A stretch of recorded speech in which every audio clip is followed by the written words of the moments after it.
Su hijo, él es el padre de mi hija, de Lucía. Las palabras, apenas un susurro tembloroso, cortaron el silencio solemne del cementerio como un cristal al romperse. Elena de la Vega se quedó completamente inmóvil, una figura de luto impecable tallada en ébano contra el mármol blanco y frío del panteón familiar. El viento gélido de Madrid agitaba con insistencia el velo de su sombrero de diseñador, pero ella no pareció sentirlo en absoluto, su cuerpo rígido por la conmoción. Sus ojos, acostumbrados a analizar complejos balances financieros y a destruir a sus competidores con una sola mirada helada, se fijaron en la joven que tenía delante, con una intensidad depredadora. Sofía López parecía tan fuera de lugar en aquel entorno de riqueza perpetua y dolor aristocrático, con su abrigo visiblemente gastado y sus mejillas enrojecidas por una mezcla de llanto contenido y el frío cortante de la mañana. A su lado, una niña pequeña, de no más de 3 años, se aferraba con fuerza a su pierna, un coaitavo, punto de vida vibrante con su modesto vestido rojo en medio de la paleta sombría de grises y negros. Elena sintió una oleada de furia helada recorriéndole las venas, un veneno que conocía bien. Su mente, con una eficiencia despiadada, catalogó cada detalle visible. Los zapatos gastados, las manos sin manicura, la expresión de desesperación casi suplicante. Una oportunista, concluyó en una fracción de segundo, una carroñera que venía a picotear los restos de su tragedia personal. Su dolor, tan íntimo, tan suyo, se sentía profanado por esta intrusión. ¿Cómo se atreve a manchar la memoria de mi Alejandro con una mentira tan burda y predecible?, pensó, su coraza de control volviendo a cerrarse de inmediato, más fuerte que nunca. Era una defensa que había perfeccionado durante décadas de batallas corporativas y personales. La humillación que planeaba infligir sería rápida, precisa y devastadora, como un bisturí de cirujano. No había lugar para la compasión en su mundo, y mucho menos ahora. Elena inspiró profundamente, el aire gélido llenando sus pulmones y afianzando su férrea resolución de aplastar esta impertinencia. No sé quién es usted, dijo, su voz era un témpano de hielo, cada palabra cuidadosamente articulada para infligir el máximo daño posible sin levantar el tono. Tampoco me importa lo más mínimo, pero le exijo que se marche de aquí inmediatamente, antes de que pierda la paciencia. Este es un lugar privado, un momento de duelo sagrado, y usted lo está profanando con sus fantasías de telenovela. Hizo una pausa calculada, dejando que el peso abrumador de su desprecio cayera sobre Sofía, esperando verla desmoronarse. No levantó la voz. No lo necesitaba en absoluto. Su poder siempre había residido en esa calma letal, en la certeza de su propia superioridad. Miró a la pequeña Lucía por un breve segundo, y un pensamiento fugaz y doloroso cruzó su mente, uno que aplastó sin la más mínima piedad. Mi hijo Alejandro nunca habría mirado 2 veces a alguien como usted. No estaba en su naturaleza. La humillación estaba servida, fría y brutal, pero la voz de Sofía, aunque temblorosa, la detuvo en seco. Me llamo Sofía López, y su hijo Alejandro me amaba. La declaración no fue agresiva ni desafiante, sino una afirmación cargada de una tristeza infinita, y una fuerza completamente inesperada que descolocó a Elena. Ella se giró lentamente, una ceja perfectamente arqueada en señal de incredulidad y desdén. Sofía dio un paso al frente, protegiendo instintivamente a Lucía detrás de ella. No he venido a pedir dinero, señora de la Vega, solo he venido porque él hubiera querido que usted supiera de la existencia de su nieta. Si te gusta este tipo de contenido, no te olvides de suscribirte a nuestro canal. Publicamos videos todos los días y dale like al video si te gusta esta historia, y déjanos en los comentarios contándonos de dónde eres y a qué hora nos escuchas. La palabra nieta golpeó a Elena con la fuerza de un puñetazo físico, dejándola sin aire por un instante. Era una palabra que había anhelado en silencio durante años, una palabra que ahora sonaba como una acusación directa, como una burla cruel del destino que le había arrebatado a su único hijo. El aire entre las dos mujeres crepitaba con una tensión insoportable, un duelo silencioso de voluntades en el lugar más sagrado y doloroso que existía para ella. Por un lado, una matriarca acostumbrada a controlar cada aspecto de su universo, sintiendo por primera vez cómo su narrativa cuidadosamente construida se desmoronaba bajo sus pies. Por otro, una joven madre sin nada que perder, y todo por ganar, no en términos de dinero o poder, sino de verdad y de identidad para su hija inocente. La pequeña Lucía, completamente ajena a la tormenta emocional que se cernía sobre ella, se agachó para recoger una hoja seca del suelo, un pequeño punto de inocencia pura en medio de un conflicto que definir, y con acento agudo a su futuro de formas inimaginables.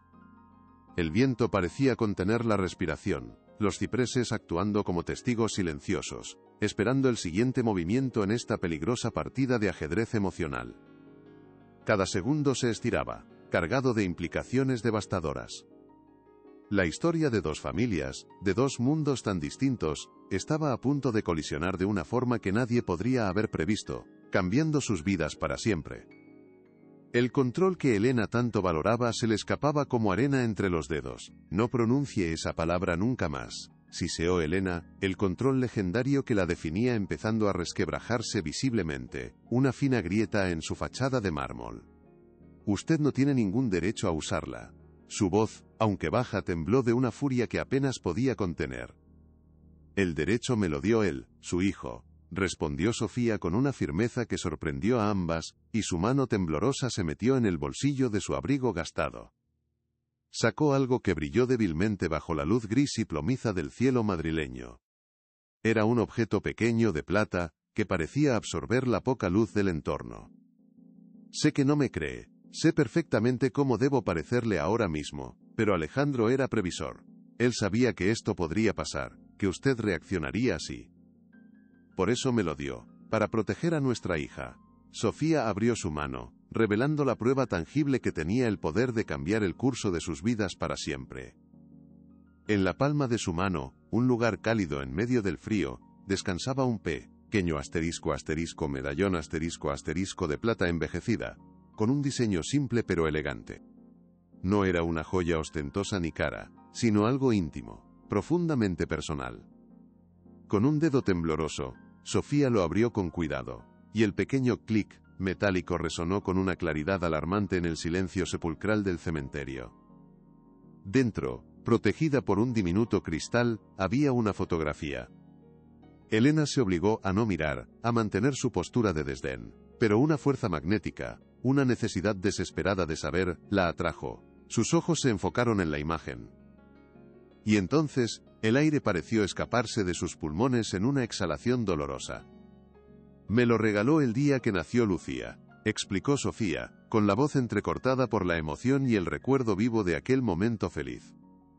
Dijo que era la prueba de nuestro amor, una promesa silenciosa de que, pasara lo que pasara en el futuro, esto nos mantendría unidos para siempre.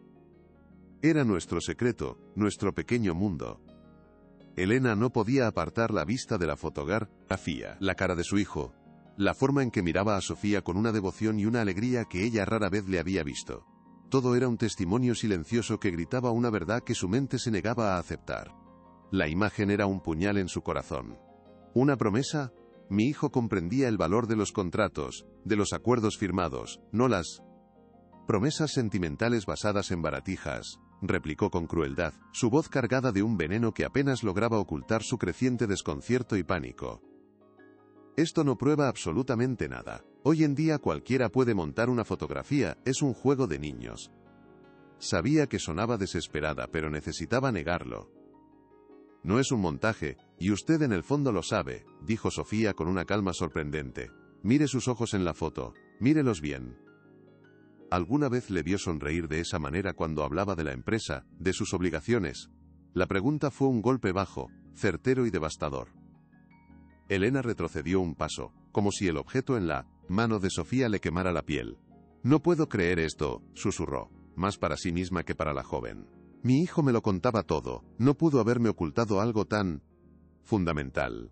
El universo de Elena, tan ordenado y predecible, se estaba desmoronando pieza por pieza ante la tumba de su único hijo, y no sabía cómo detener la catástrofe. No puedo fallar ahora, no después de todo lo que hemos pasado, pensó Sofía con una determinación feroz que la ancló al suelo. Sabía instintivamente que esta era su única oportunidad de ser escuchada, de abrir una brecha en esa muralla de negación. Él quería decírselo todo, señora de la Vega. Lo juro, estaba buscando el momento adecuado, El valor para enfrentarse a usted. Tenía miedo. Tenía mucho miedo de decepcionarla. Las palabras de Sofía resonaron en los rincones más profundos de la conciencia de Elena. ¿Decepcionarla? Ella siempre había exigido la perfección absoluta a Alejandro, en sus estudios, en sus amistades, en su carrera. Nunca se le ocurrió preguntarle si ese era el camino que él realmente quería, si era feliz. Miedo, repitió Elena con un desdén forzado, aunque la palabra le había tocado una fibra sensible que vibraba dolorosamente. Un de la Vega no conoce el miedo. Es la primera lección que aprenden. Conocía el miedo a perder su amor, a perderla a usted, y el miedo a no poder darle a su propia hija el futuro que merecía, un futuro sin esconderse, insistió Sofía, sus palabras ahora más seguras, más firmes. Por eso estoy aquí. No vengo por mí, se lo aseguro, vengo por Lucía, ella es su nieta, lleva su sangre, la sangre de Alejandro. Es lo único que me queda de él, señora. Y es lo único que le queda a usted también. La lógica era aplastante, una verdad tan simple y tan terrible, que no dejaba lugar a réplica. Elena miró a la niña, que ahora jugaba tranquilamente con la hoja seca. Era posible. La idea era a la vez aterradora y extrañamente reconfortante, una dualidad insoportable que la dejó sin palabras y sin defensas, algo que no le había ocurrido en décadas de férreo control. Esto es completamente absurdo. Márchese ahora mismo o llamaré a seguridad para que la saquen de aquí, amenazó Elena, aunque la convicción en su voz había disminuido notablemente, sonando hueca incluso para sus propios oídos. Necesitaba tiempo, necesitaba pensar lejos de esos ojos acusadores y de la insoportable verdad que parecían contener. Dio media vuelta, su espalda rígida, y caminó con paso rápido y decidido hacia el coche negro de alta gama que la esperaba a una distancia prudencial. El chofer impasible le abrió la puerta sin hacer preguntas, como siempre. Elena se deslizó en el asiento trasero de cuero, sintiendo el frío material contra su piel, un frío que parecía emanar de su propio interior. No miró atrás. No se atrevió. Temía que si lo hacía, vería la sonrisa de su hijo en el rostro de aquella niña, y su mundo se derrumbaría por completo, sin posibilidad de reconstrucción. Mientras el coche se alejaba en un silencio pesado, Sofía y Lucía se quedaron solas, dos figuras frágiles en la inmensidad del cementerio. El viento arreciaba, y Sofía se arrodilló para abrigar mejor a su hija, envolviéndola en sus brazos. Todo irá bien, mi amor, le susurró al oído, más para convencerse a sí misma que a la pequeña. ¿Veremos al abuelo?, preguntó la niña con su vocecita inocente, una pregunta que partió el corazón de su madre. Sofía sintió un nudo apretado en la garganta. No, cariño. Hoy no. Pero hemos plantado una semilla. ¿Pero podría esa semilla crecer en un terreno tan helado y estéril como el corazón de Elena de la Vega? Solo el tiempo lo diría, y el tiempo parecía correr en su contra. El viaje de regreso a su imponente mansión en La Moraleja fue un tormento silencioso y claustrofóbico para Elena. El lujo del vehículo, que normalmente le proporcionaba una sensación de orden y poder, hoy se sentía como una jaula dorada que la asfixiaba lentamente.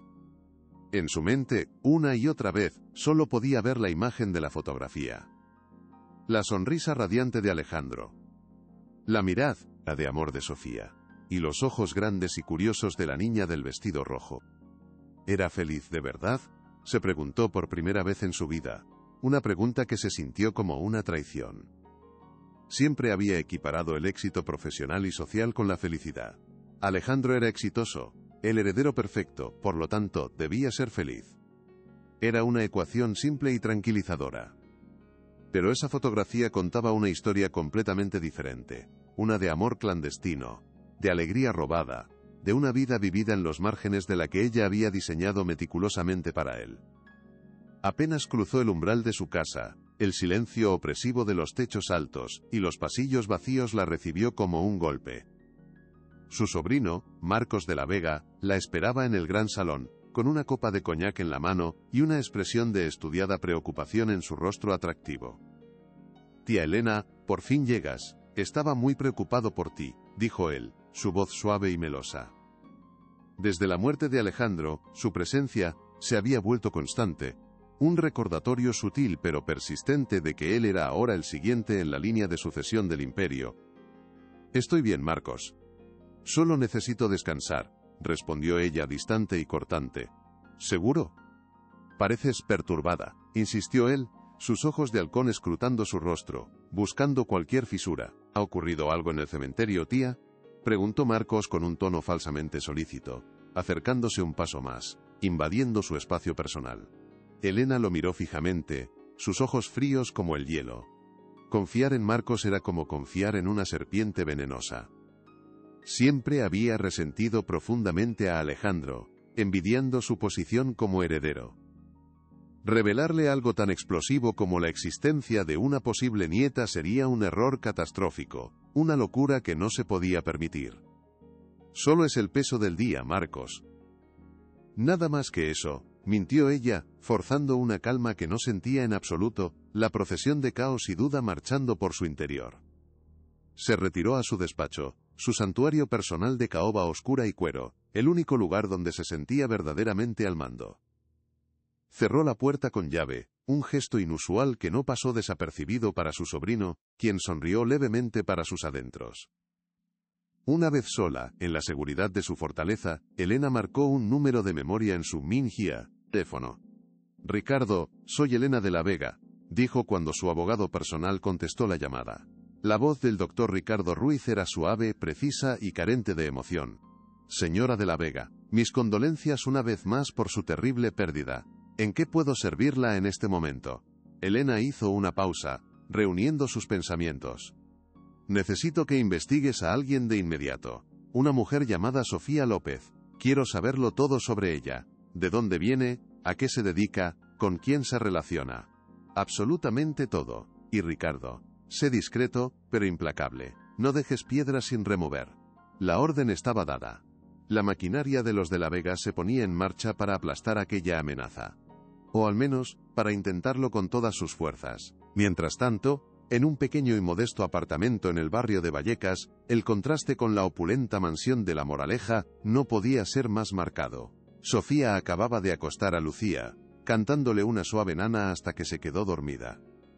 La vivienda era humilde, con muebles de segunda mano y un espacio reducido, pero estaba impecable y llena de un calor humano que la mansión de Elena nunca conocería. Las paredes estaban decoradas con dibujos infantiles de colores vivos, y varias fotografías de Alejandro sonriendo, siempre sonriendo. Sofía se preparó una taza de té caliente, sus manos todavía temblorosas por el gélido encuentro en el cementerio. La frialdad de Elena de la Vega había sido como enfrentarse a un muro de hielo, una fuerza de la naturaleza diseñada para aniquilar. Se sentó en el pequeño sofá y miró por la ventana las luces del barrio, un mar de vidas anónimas y trabajadoras. Tengo que ser fuerte por ella, por Lucía. Se lo debo a Alejandro, se lo prometí, pensó con una mezcla de miedo paralizante y una determinación que la sorprendía. No tenía dinero ni influencias, ni contactos poderosos. Solo tenía la verdad de su lado, y el amor inquebrantable por su hija. ¿Sería eso suficiente para enfrentarse a una de las mujeres más poderosas y despiadadas de España? La duda la asaltó como una sombra fría, pero la imagen del rostro dormido y pacífico de Lucía la ancló de nuevo a la realidad. Lucharía por ella. Lucharía con uñas y dientes si era necesario, porque el futuro y la identidad de su hija dependían enteramente de su coraje. Unos días después, el doctor Ruiz se presentó puntualmente en el despacho de Elena con un dossier de color marfil en sus manos. Su expresión era la de alguien que confirma las peores sospechas de su cliente, una mezcla de profesionalismo y sombría satisfacción. Tal y como usted intuía, señora de la Vega, comenzó con su voz mesurada. La señorita Sofía López es exactamente lo que parece a simple vista. Una chica de barrio, sin estuconfía, Dios superiores, sin recursos de ningún tipo. Trabaja a tiempo parcial como camarera en una cafetería. Su situación financiera es extremadamente precaria, al borde del desahucio. Hizo una pausa dramática, dejando que la información se asentara. Es el perfil clásico de una estafadora profesional, de manual. Probablemente se enteró de la tragedia de Alejandro a través de la prensa, y vio una oportunidad de oro para solucionar su vida. Elena escuchaba en un silencio absoluto, su rostro una máscara impenetrable de serenidad. En el fondo, una parte de ella se sentía inmensamente aliviada. Era la explicación más lógica, la que encajaba con su visión del mundo. Pero otra parte, una parte más pequeña y rebelde, se resistía a creerlo. La imagen de la fotografía, la sinceridad que había percibido en los ojos de la joven, nada de eso encajaba en el perfil de una vulgar estafadora. ¿Y la niña?, preguntó Elena, su voz apenas un susurro que flotó en el aire, cargada de un peso inmenso que ni siquiera el experimentado abogado se atrevió a ignorar o minimizar. Era la pregunta clave. La niña existe, por supuesto, concedió Ruiz con un leve encogimiento de hombros, como si fuera un detalle menor. Pero su paternidad es cuanto menos cuestionable. Podría ser de cualquiera. En estos casos, señora de la Vega, la estrategia legal es clara y directa. Negar toda relación posible. Desacreditar a la demandante públicamente. Podemos filtrar a la prensa algunos detalles inconvenientes de su precaria situación, insinuar que ha tenido otras relaciones. La opinión pública se pondrá de nuestro lado casi de inmediato. Una viuda afligida y de su posición siendo acosada por una cazafortunas sin escrúpulos. La historia se escribe sola. El plan de Ruiz era metódico, cruel y terriblemente eficiente. Pero por primera vez en su vida, las tácticas habituales que siempre había empleado sin dudar le revolvieron el estómago a Elena. Manchar la reputación de esa joven sin pruebas, pensó con un repentino y profundo malestar que la sorprendió. Quiero pruebas, Ricardo. Pruebas irrefutables de que miente, no insinuaciones ni basura para la prensa, ordenó, sorprendiéndose a sí misma con la vehemencia de su propia voz. ¿Y si no las encontramos?, preguntó el abogado, levantando una ceja. ¿Y si, por un casual imposible, hubiera algo de verdad en su increíble historia? Elena lo miró con sus ojos de acero, la duda reemplazada de nuevo por una determinación glacial. Entonces, nos aseguraremos de que esa verdad nunca vea la luz del día, Ricardo. El legado de mi hijo permanecerá intacto, perfecto. ¿Entendido? El abogado asintió, visiblemente satisfecho. La Elena de la Vega que conocía y temía había vuelto. O eso parecía desde fuera. Esa noche, Elena no pudo dormir. El informe detallado de Ruiz estaba sobre su mesilla de noche, pero no lo había abierto. Le aterraba lo que pudiera encontrar o lo que no pudiera encontrar en sus páginas. Se levantó y caminó descalza por los pasillos silenciosos y oscuros de la mansión, una fantasma en su propia casa. Llegó hasta la habitación de Alejandro, que permanecía exactamente como él la había dejado, un santuario congelado en el tiempo. Se sentó con cuidado en el borde de la cama, el colchón todavía conservando una leve hendidura de su peso, como si acabara de levantarse. El olor de su colonia aún flotaba débilmente en el aire. ¿Quién eras realmente, hijo mío?, susurró a la oscuridad, una pregunta que nunca se había atrevido a formular en voz alta. ¿Y si es verdad? ¿Y si ahí fuera tengo una nieta, un pedazo de ti que sigue vivo, respirando? La pregunta era una traición a su propia coraza, una grieta peligrosa, por la que se colaba una emoción que consideraba una debilidad, la esperanza. La aplastó de inmediato con un esfuerzo de voluntad. La esperanza era para los débiles, para los que no tenían poder. Ella era Elena de la Vega. Y los de la Vega no perdían el control. Nunca. Sin embargo, la duda ya estaba sembrada, una pequeña semilla venenosa que crecía en la oscuridad de su mente, amenazando con derribar el castillo de certezas que había tardado toda una vida en construir. Algo fundamental se había roto en ella esa tarde en el cementerio, y por primera vez, no estaba segura de poder repararlo. Mientras Elena luchaba con sus demonios internos en la soledad de su mansión, una carta oficial llegó al modesto apartamento de Sofía. El sobre era grueso, de papel de alta calidad, con el membrete de uno de los bufetes de abogados más prestigiosos y temidos de Madrid. A Sofía le temblaron las manos al abrirlo, rasgando el papel con torpeza. El contenido era breve, frío y brutalmente directo, una orden de cese y desistimiento. Le exigían que dejara de hacer afirmaciones falsas y difamatorias sobre la familia de la Vega, amenazándola con acciones legales inmediatas por extorsión, acoso y daños morales si volvía a contactarlos. Cada palabra era un golpe calculado, diseñado para intimidarla, para hacerla sentir pequeña e insignificante. Por un momento, el miedo la paralizó por completo. ¿Qué podía hacer ella, una simple camarera, contra el poder y el dinero ilimitado de esa gente? Miró a Lucía, que estaba sentada en el suelo, felizmente construyendo una torre con bloques de colores, ajena a la guerra que se cernía sobre ellas. La niña levantó la vista y le sonrió, una sonrisa pura y despreocupada que iluminó la habitación. Y en esa sonrisa, en la inocencia de su hija, Sofía encontró su fuerza. No. No nos van a aplastar así, mi amor, pensó con una determinación de acero que la sorprendió a sí misma. No la iban a intimidar.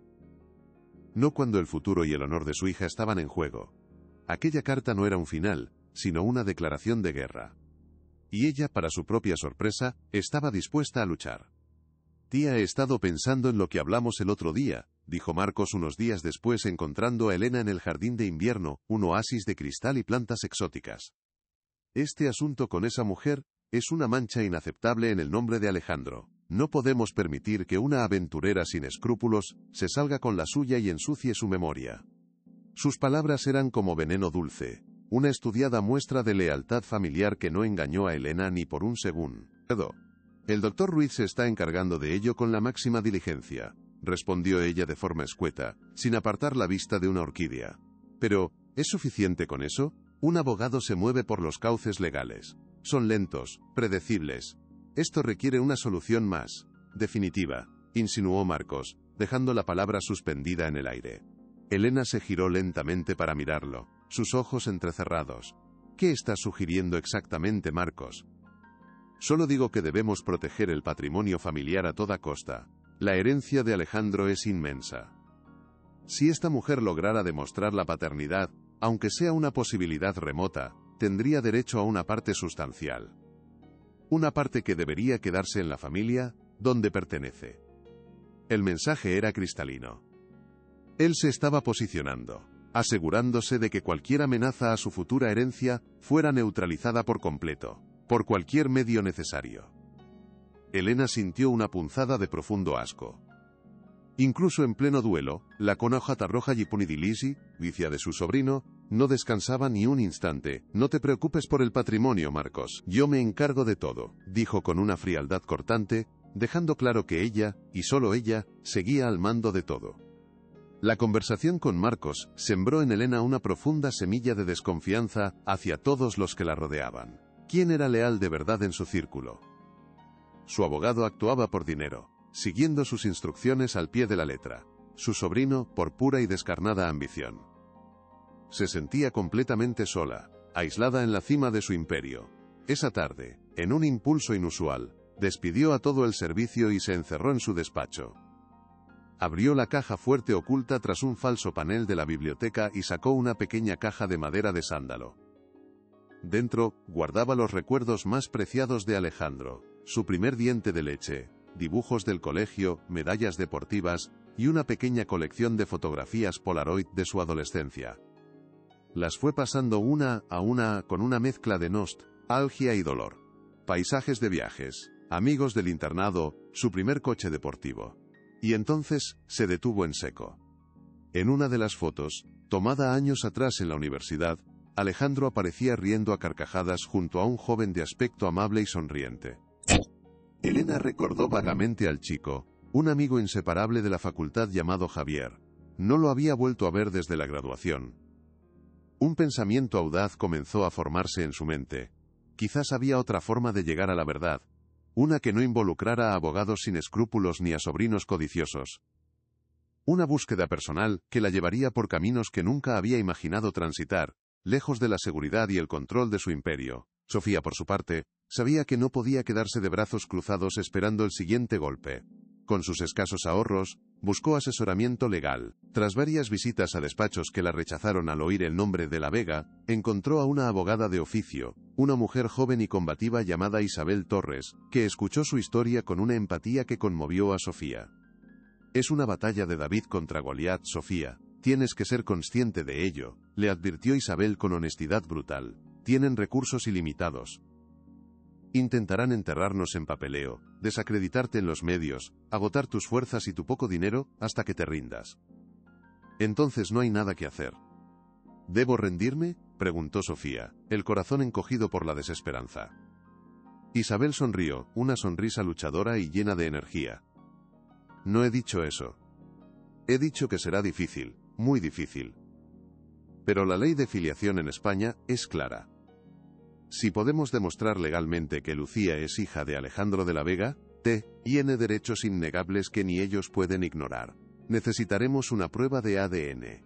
Y para conseguirla tendremos que presentar una demanda e ir a juicio. La palabra juicio asustó a Sofía. Significaba exposición pública, prensa carroñera, una batalla abierta y sucia. Pero entonces pensó en Elena de la Vega, en su mirada de desprecio absoluto, en su crueldad. La rabia justa superó al miedo en su interior. Hagámoslo, dijo con voz firme y clara, hagámoslo por Lucía, se lo debo a ella y a su padre. La decisión estaba tomada. La batalla legal estaba a punto de comenzar oficialmente. La primera escaramuza no tardó en llegar, tal como había advertido la abogada. Un periódico sensacionalista, conocido por sus métodos poco éticos, publicó una nota en su sección de sociedad hablando de una conocida y poderosa familia, que estaba siendo acosada por una joven de dudosas intenciones, tras la trágica y reciente pérdida de su único y brillante heredero. La nota insinuaba una trama de extorsión, pintando un cuadro conmovedor de una matriarca afligida y una oportunista sin corazón. Era una filtración calculada, precisa y letal. Sofía leyó el artículo en la pequeña cocina del café donde trabajaba, su estómago revuelto por la náusea. Aunque no la nombraban directamente, sabía sin ninguna duda que hablaba de ella. Las miradas de sus compañeros de trabajo se volvieron inquisitivas, cargadas de sospecha. Fue su primera humillación pública, y dolió profundamente. Sintió el impulso irrefrenable de salir corriendo y esconderse. Pero entonces, la imagen de Lucía construyendo su torre de colores volvió a su mente. Se enderezó, respiró hondo, y continuó sirviendo cafés con una dignidad y una entereza que sorprendió a todos los presentes. No iba a dejarse vencer por rumores anónimos y venenosos. Marcos de la Vega leyó el artículo con una sonrisa de satisfacción en su despacho. La estrategia de Ruiz funcionaba a la perfección. Sin embargo, una duda lo asaltaba. ¿Y si la historia era cierta? Si existía una nieta legítima, sus propias aspiraciones al trono del imperio se complicarían seriamente. A veces, para proteger a la familia, hay que tomar la iniciativa, pensó. Decidió empezar su propia investigación secreta. Necesitaba destruir a Sofía López de forma definitiva. Elena se encontraba en el panteón familiar una vez más, pero esta vez era de noche, bajo la luz pálida y fantasmal de la luna llena. El cementerio, desierto, tenía una belleza solemne y aterradora. Necesitaba sentir la presencia de su hijo, buscar una respuesta en el frío silencio de la piedra de mármol. Colocó un ramo de nardos blancos, los favoritos de Alejandro, sobre la lápida. ¿Qué debo hacer, hijo mío?, susurró al viento nocturno sus palabras perdidas en el murmullo de las hojas de los cipreses. ¿Debo luchar contra esta mujer y proteger tu nombre a toda costa, como siempre he hecho? ¿O debo escuchar la posibilidad de que me hayas dejado el regalo más inesperado y maravilloso del mundo? No hubo respuesta, solo el susurro del viento y el latido de su propio corazón confundido. Pero en ese momento de profunda soledad y vulnerabilidad, Elena tomó una decisión irrevocable. No confiaría ciegamente ni en sus abogados ni en su ambicioso sobrino. Confiaría por primera vez en mucho tiempo, en sí misma, en su instinto de madre. Investigaría por su cuenta, en silencio, moviendo sus propias piezas en el tablero. Intentaría encontrar a ese amigo de la Universidad de Alejandro, Javier. Quizás él, alejado del círculo de poder y de las lealtades compradas, pudiera darle una pieza clave del rompecabezas. Era un movimiento arriesgado, impredecible, pero por primera vez, estaba dispuesta a buscar una verdad que no fuera necesariamente la suya, aunque le costara el mundo que con tanto esfuerzo había construido. Mientras tanto, en su cama, en el pequeño apartamento de Vallecas, Lucía se movió entre sueños y murmuró una sola palabra con una claridad sorprendente: papá. Sofía, que velaba su sueño sentada en una silla junto a la cama, sintió una punzada de dolor agudo y amor infinito. Se inclinó, y besó la frente caliente de su hija. Sí, mi amor, papá, y te prometo que todo el mundo sabrá lo maravilloso que era, y lo muchísimo que te quería. La promesa, hecha en la intimidad de su pequeño cuarto, resonó en el silencio con la fuerza de un juramento sagrado, inquebrantable. Afuera, la gran ciudad dormía, ignorante de las batallas personales y legales que se gestaban en su interior.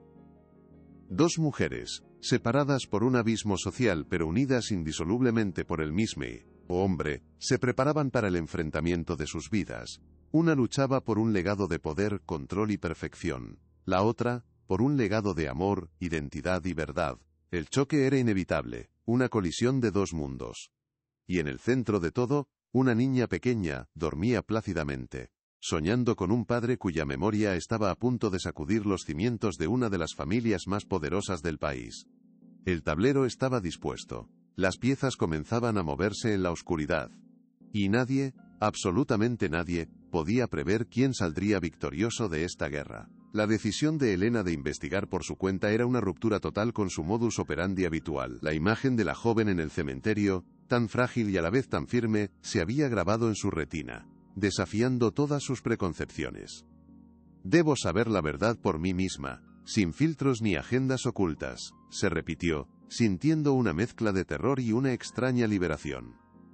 Usando sus contactos más discretos, aquellos que operaban en las sombras y no respondían ante su sobrino ni su abogado, localizó a Javier Garrido en menos de 24 horas. El antiguo amigo de Alejandro vivía una vida tranquila en Segovia, alejado del bullicio y las intrigas de la capital. Elena concertó una cita en una discreta cafetería, sintiendo que se adentraba en un territorio completamente desconocido, un mundo donde su apellido no le servía de escudo. Mientras tanto, en Madrid, Isabel Torres presentaba oficialmente la demanda de filiación en los juzgados. La noticia corrió como la pólvora en los círculos legales. «Es un suicidio profesional para esa abogada», comentaban los colegas de Ruiz con sorna. Enfrentarse a Elena de la Vega es como intentar detener un tren de mercancías con las manos desnudas. Sofía sintió el peso de esa maquinaria poniéndose en marcha contra ella. Cada llamada de un número desconocido, cada mirada extraña en la calle, la hacía sobresaltarse. «Estoy haciendo lo correcto», se decía a sí misma, pero el miedo era un compañero constante y frío. ¿Estaba preparada para la guerra total que se avecinaba? El encuentro en la cafetería de Segovia fue tenso. Javier la recibió con una cortesía distante, sus ojos llenos de una tristeza antigua y un resentimiento apenas disimulado. Elena, despojada de su habitual séquito de asistentes, se sintió vulnerable. «Sé por qué está aquí, señora de la Vega», dijo Javier sin rodeos. «¿Quiere saber si es verdad?» Y sí, lo es, cada palabra. Le habló de Alejandro no como el heredero de un imperio, sino como un joven sensible y atormentado por el peso de sus responsabilidades. «Usted le dio un destino, pero Sofía le dio una vida», afirmó con una dureza que sorprendió a Elena. Con ella podía ser el mismo, sin máscaras. Reír, soñar, ser un hombre normal, y cuando supo que iba a ser padre, fue la única vez que lo vi verdaderamente en paz, verdaderamente feliz. Cada palabra de Javier era un ladrillo que se desprendía del muro que Elena había construido alrededor de su corazón. «Me lo ocultó», susurró ella más como una queja dolorosa que como una acusación. «Le tenía pánico», replicó Javier sin piedad. «Pánico de que usted viera a Sofía como la ve ahora, como una amenaza, y la destruyera.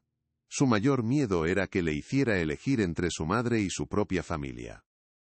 La verdad era brutal, un espejo que le devolvía una imagen de sí misma que no quería ver, la de una madre cuyo amor era una jaula de oro. Se marchó de Segovia con el alma en vilo, la duda transformada en una dolorosa certeza. La reacción de Marcos y Ruiz a la demanda fue inmediata y brutal. «Hay que aniquilarla antes de que llegue a juicio», le dijo Ruiz a Elena por teléfono, su voz cargada de una urgencia profesional. «Filtraré más información a la prensa, cuestionaremos su estabilidad mental, insinuaremos que descuida a la niña, la enterraremos en fango mediático». Elena escuchaba, sintiendo un profundo asco. «No», dijo con una firmeza que descolocó al abogado. «No quiero tácticas de alcantarilla, quiero la verdad». «¿La verdad?», se burló Ruiz. «Señora de la Vega, con todo respeto, la verdad es un lujo que no podemos permitirnos ahora mismo. La verdad en este negocio es lo que nosotros conseguimos que el público crea». La conversación terminó con una tensión gélida. Poco después, Marcos entró en su despacho, su rostro una máscara de preocupación fingida. Tía, he oído lo de la demanda. Es terrible, pero no te preocupes, yo me encargo. Tengo contactos que pueden hacer que esta mujer y su problema simplemente desaparezcan, de forma discreta y permanente. La sugerencia velada, la amenaza apenas disimulada, heló la sangre de Elena. Vio en los ojos de su sobrino no solo codicia, sino una crueldad sin límites, una disposición a cruzar cualquier línea para conseguir sus objetivos. ¿Estás sugiriendo que le hagamos daño a una mujer y a una niña inocente, Marcos?, preguntó, su voz peligrosamente baja. Él retrocedió un paso, sorprendido por su tono. Solo protejo a la familia, balbució. No, sentenció Elena, tú solo te proteges a ti mismo. En ese momento, comprendió que sus verdaderos enemigos no estaban fuera, sino dentro de su propia casa. La campaña de desprestigio comenzó, tal como Ruiz había prometido, pero sin el consentimiento explícito de Elena. Un bloguero de crónica social, conocido por ser el sicario mediático de los poderosos, publicó un artículo venenoso titulado «La madre del año», lleno de insinuaciones sobre la vida personal de Sofía. Utilizaban fotos robadas de ella llegando tarde a casa, con aspecto cansado, para sugerir que era una madre negligente. Sofía lo leyó en su móvil durante un descanso en la cafetería, y sintió que el aire le faltaba. Sus compañeros de trabajo, que antes la apoyaban, ahora la miraban con una mezcla de lástima y sospecha. Quizás el río suena porque agua lleva, escuchó susurrar a una de ellas. Fue una humillación pública, lenta y corrosiva. Esa tarde, al recoger a Lucía de la guardería, la directora la llamó a su despacho. Hemos recibido un par de llamadas anónimas, señorita López, Delis, y J.O. con una expresión incómoda. Preocupadas por el bienestar de Lucía. Por supuesto, no les hemos dado crédito, pero entenderá que tenemos que estar atentos. Sofía sintió que el suelo se hundía bajo sus pies. Estaban intentando quitarle a su hija. Algo dentro de ella se rompió. Corrió a casa, abrazó a Lucía con una fuerza desesperada y lloró, sintiéndose completamente acorralada. Por primera vez, pensó seriamente en rendirse. ¿Vale la pena todo este sufrimiento?, se preguntó, mientras la oscuridad la envolvía. Esa misma noche, mientras Sofía tocaba fondo, Elena tomaba una decisión que cambiaría el curso de todo. La conversación con Javier, la crueldad de Ruiz y la amenaza velada de Marcos la habían empujado al límite. No podía seguir siendo una espectadora pasiva en la destrucción de la memoria de su hijo. Se encerró en la habitación de Alejandro, un lugar que había evitado como la peste desde el funeral. El silencio era opresivo, el aire estaba impregnado de su ausencia. Necesitaba encontrar algo, una prueba, una señal de su hijo que le dijera qué hacer. Con una determinación febril, comenzó a buscar, no en los lugares obvios, sino en los escondites de su infancia. Rebuscó en viejas cajas de libros, detrás de cuadros, bajo una tabla suelta del parqué que solo ellos dos conocían. Y allí, en una pequeña caja de metal oxidado, lo encontró. Un viejo diario de cuero negro, lleno de la caligrafía apretada y elegante de Alejandro. Con manos temblorosas, lo abrió. Las páginas contaban una historia, la de amor que la dejó sin aliento. Hablaba de Sofía con una ternura y una adoración que Elena nunca supo que su hijo era capaz de sentir. Describía su emoción al saber que iba a ser padre, sus miedos, sus esperanzas. Y en la última página, una entrada escrita pocos días antes de su muerte. Le he comprado el anillo. Se lo pediré la semana que viene. Voy a enfrentarme a mamá. Tiene que entenderlo. Sofía y Lucía son mi vida. No voy a renunciar a ellas. Nunca. Junto al diario encontró el recibo de una prestigiosa joyería. La verdad, escrita de puño y letra de su hijo, estaba en sus manos. Era irrefutable. Y era devastadora. El descubrimiento del diario fue como un relámpago que iluminó la oscuridad en la mente de Elena, revelando la monstruosa injusticia que estaba a punto de cometer. Cada palabra de Alejandro era un eco de felicidad y de miedo, un testimonio silencioso de una vida que ella, con sus expectativas y su control, había forzado a la clandestinidad. Sostuvo el cuaderno contra su pecho, las lágrimas rodando por sus mejillas por primera vez desde el entierro. No eran lágrimas de dolor por su pérdida, sino de un profundo y amargo arrepentimiento por su ceguera. ¿Qué he hecho?, susurró a la habitación vacía. He estado luchando contra el único y verdadero amor de mi hijo. En ese momento de catarsis, Elena de la Vega, la empresaria de acero, murió. Y en su lugar nació una abuela dispuesta a todo por proteger el legado de su hijo. Al día siguiente, llamó a Isabel Torres, la abogada de Sofía, una decisión que dejó a su propio equipo legal en estado de shock. «Quiero que sepa que tiene mi apoyo», le dijo con una voz firme, desprovista de su habitual frialdad. «Y tengo pruebas que cambiarán el curso de este juicio. Nos vemos en el tribunal». La guerra había dado un giro de 180 grados. Elena ya no era la enemiga. Se había convertido en la aliada más inesperada y poderosa de Sofía. El enfrentamiento final en el juzgado ya no sería una batalla de David contra Goliat. Sería el día del juicio final para aquellos que habían intentado manipular la verdad. Lo más fuerte está por venir, quédate hasta el final. La mañana del juicio, el aire del juzgado de familia de Madrid estaba cargado de una electricidad palpable. Los pasillos bullían de periodistas, fotógrafos y curiosos, todos atraídos por el morbo de ver a la poderosa Elena de la Vega enfrentarse a la humilde camarera que reclamaba un lugar en su dinastía.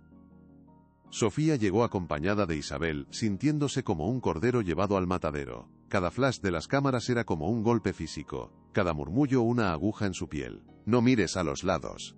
Camina con la cabeza alta. Eres la madre de su nieta, no lo olvides», le susurró Isabel, su voz un ancla en la tormenta. «No puedo hacerlo», pensó Sofía, el pánico atenazando su garganta. Pero entonces, entre la multitud vio a Javier Garrido, el amigo de Alejandro, que la miraba con una sonrisa de ánimo. Su presencia le dio una pequeña dosis de la fuerza que necesitaba. Entró en la sala y se sentó en el duro banco de madera, su corazón latiendo desbocado.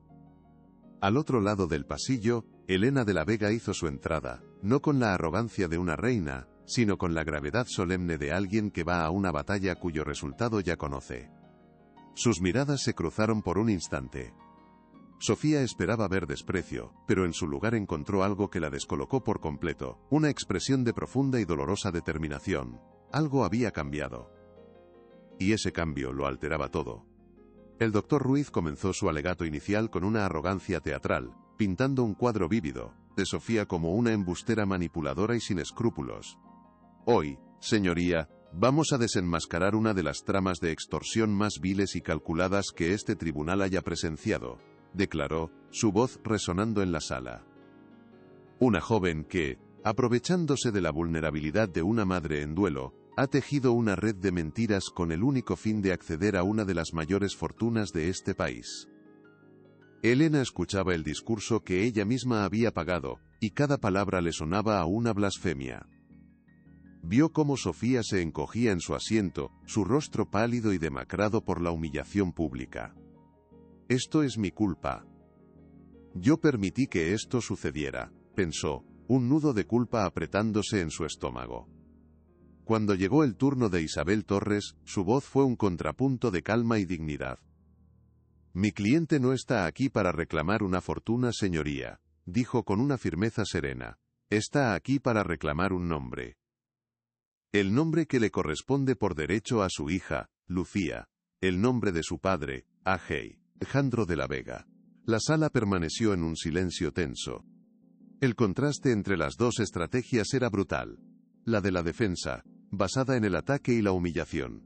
La de la acusación, basada en la búsqueda de la verdad y la identidad. La jueza, una mujer experimentada de mirada impenetrable, observaba ambas partes, su rostro un lienzo en blanco.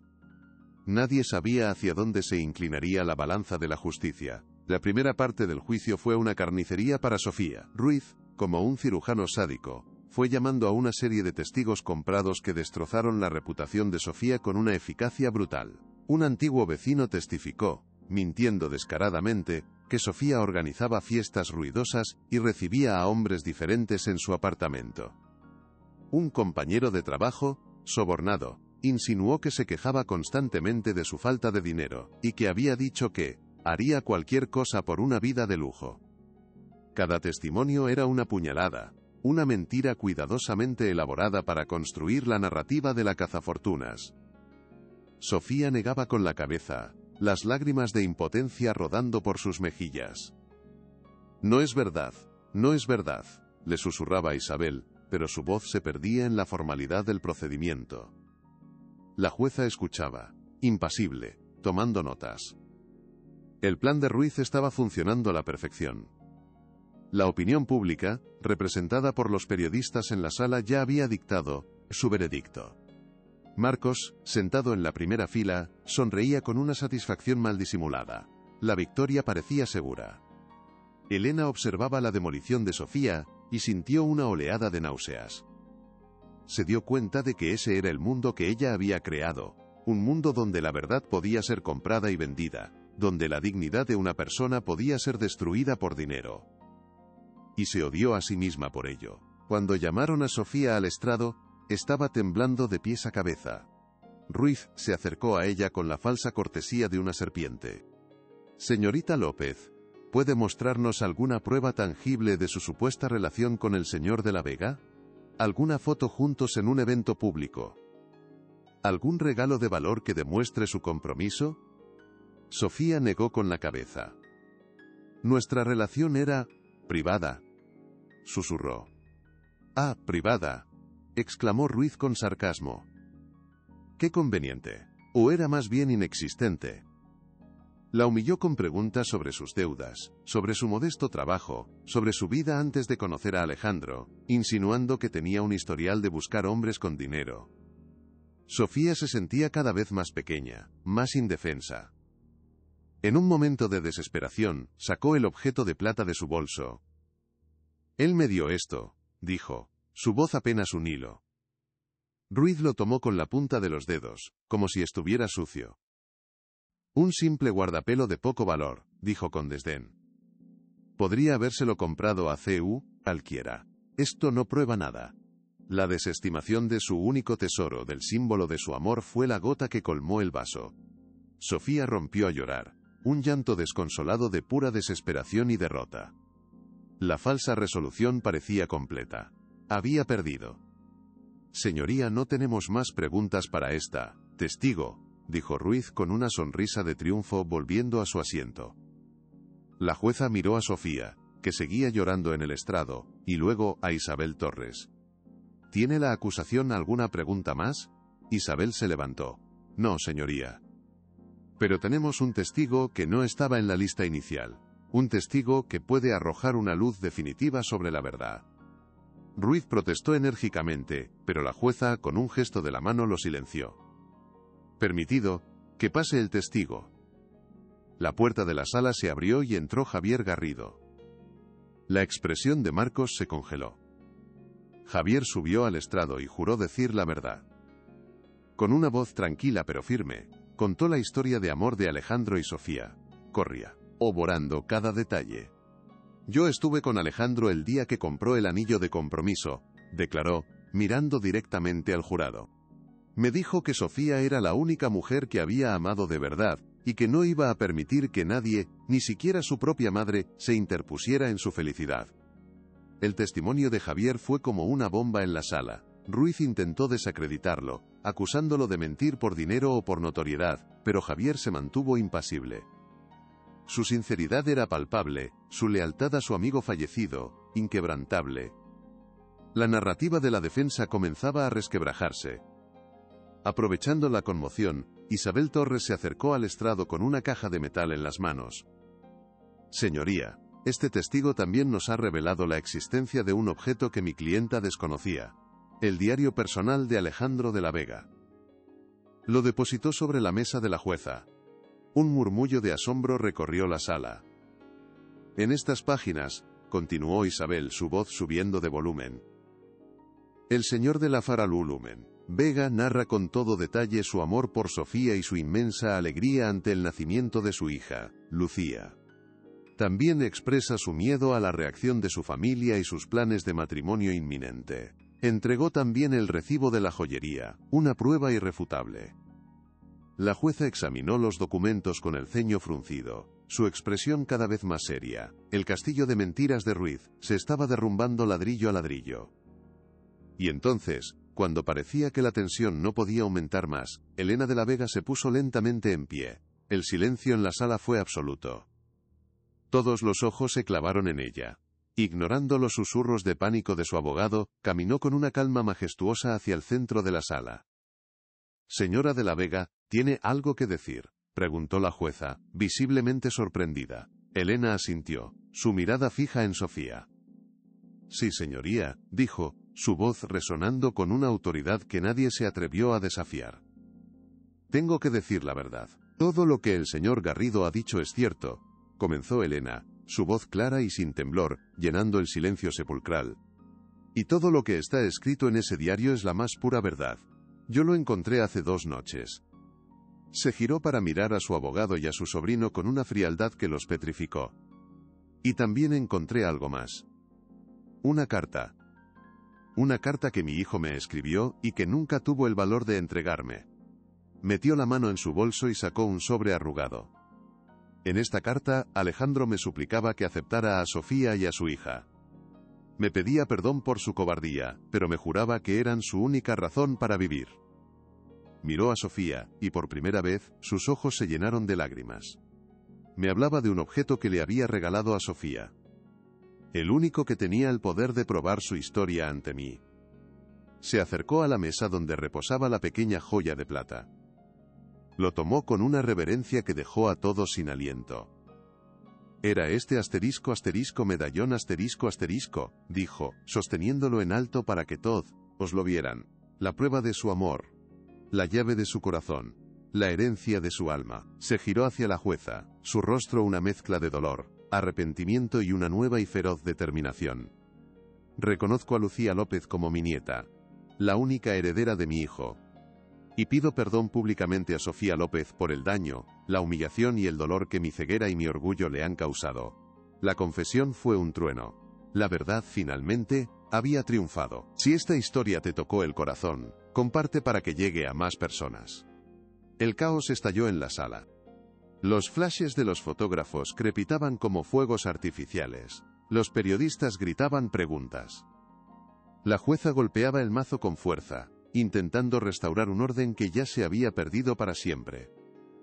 En medio del tumulto, Elena se acercó a Sofía, que la miraba con una mezcla de shock y un alivio tan profundo que parecía que iba a desmayarse.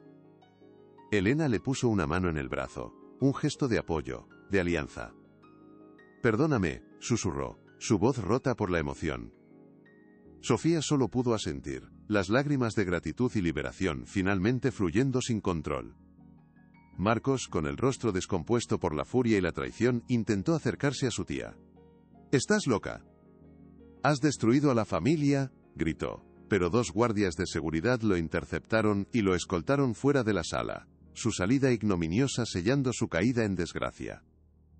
El doctor Ruiz recogió sus papeles con la cara pálida, su carrera y su reputación hechas añicos en cuestión de minutos. Al salir del juzgado, Elena no se escondió de la prensa. Al contrario, se enfrentó a ellos, con Sofía a su lado, protegiéndola con su propio cuerpo. «Hoy se ha hecho justicia», declaró con una voz potente que acalló todas las demás. «Hoy, la familia de la Vega no se ha destruido, se ha completado. Les presento a mi nieta Lucía de la Vega y a su madre Sofía. A partir de ahora, cualquier ataque contra ellas será un ataque contra mí». Se subieron al coche que las esperaba, dejando atrás el circo mediático y un mundo de mentiras.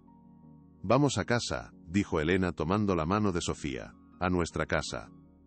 El regreso a la mansión no fue un viaje silencioso. Lucía, que había estado al cuidado de una amiga de confianza de Sofía, las esperaba en la puerta.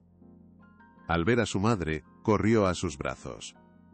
«¿Hemos ganado, mamá?», preguntó con la inocencia de sus 3 años. Sofía la abrazó con fuerza, riendo y llorando al mismo tiempo. «Sí, mi amor. Hemos ganado». Elena observaba la escena desde la entrada, y por primera vez en años, la inmensa casa no le pareció vacía ni fría. La risa de la niña era como un sol que disipaba las sombras. Se arrodilló, un gesto que nunca en su vida había hecho ante nadie, y quedó a la altura de Lucía.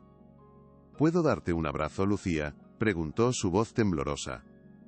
La niña la miró con sus grandes ojos curiosos, los mismos ojos de Alejandro, y luego sonrió y se lanzó a sus brazos. El abrazo de su nieta fue como una absolución, un bálsamo que curó décadas de soledad y orgullo herido.